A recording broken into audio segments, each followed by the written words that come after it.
Welcome back to the channel, everybody. This will be part 2 of the Huina 583 wheel loader Flysky FSI 6S electronics conversion. My diodes show they're in Columbus, which is my state, so hopefully they get here tomorrow. Today is Sunday. I hope they get there on Monday instead of Tuesday, so that'll speed this process along. But until then, here's the beginning of that video. I'll show you some things I did while I was waiting. I took the tires off the wheels, cut all the plastic webbing out of them, and then I wrapped lead wheel weights around them, and then put Gorilla Tape over them, and it added almost 4 ounces per wheel. So I did that to all 4. I'm not going to take this cover off, but in the back of here is where there's 4 pieces of it's just steel rod for ballast. In the back side of here on both sides, I was able to put, I think I got 7 ounces on each side, so another 14 ounces in the back of here. And then I'm going to pull this up here. Hopefully you can see this. Down inside of here, if you can see those gray things, those are the weights. I took the steering gearbox motor out and I packed that thing full of those stick-on weights. And I don't remember how many I got in there. I'll weigh it when I'm done in the end. And I didn't weigh it to begin with, but maybe I can look up the specs. I did do the articulating axle mod, and I can't really show you too much without it being connected, but I did that this morning. That went very well. That's going to be cool. So that's where we're at. But something else, let me bring you a little closer here at the table. I was trying to figure out the best way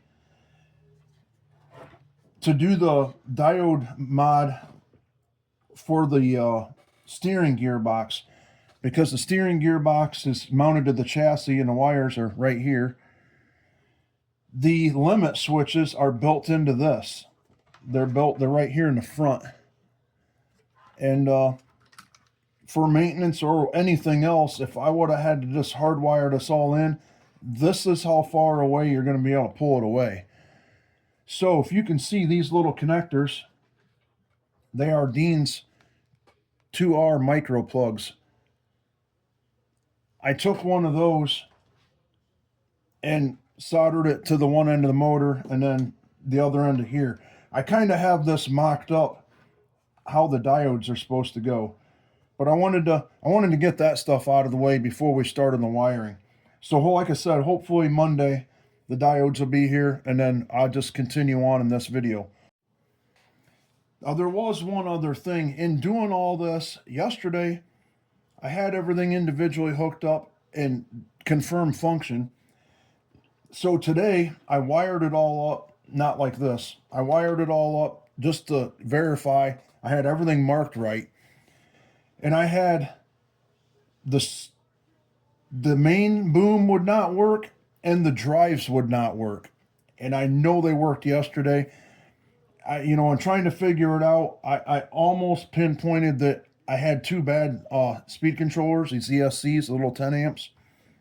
And I unplugged them, set them to the side. I, of course, went on Amazon, ordered 2 more of them, like $12 for a 2-pack.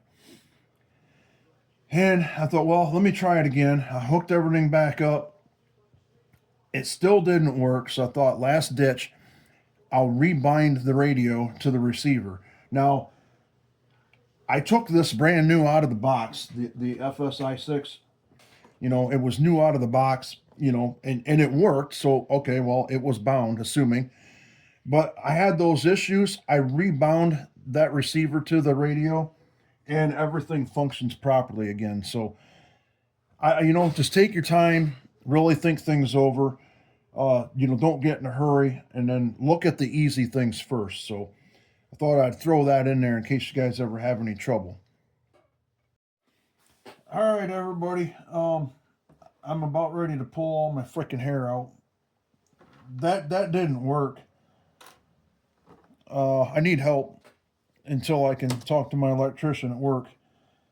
So Yeah, if I hook power up, obviously, we have steering.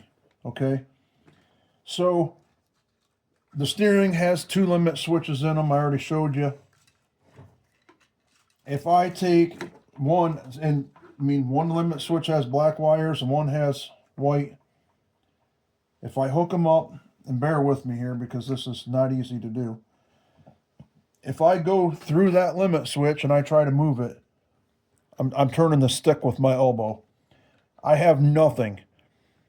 So that tells me that these limit switches are not normally closed. No voltage will go through the circuit. So let's see if I can get this wired. If we take that same limit switch and we hook it back up like we just had it, yeah, I'm gonna have to hold it. And I push in that limit switch. Now I have power. So these limit switches are normally open. They don't have power going through them like I thought they should have. So I'm very confused as to how this board worked. And maybe I'm overthinking it, but everything I've read says that if you're using normally open limit switches on a DC motor to reverse it, you need contactors to pull in.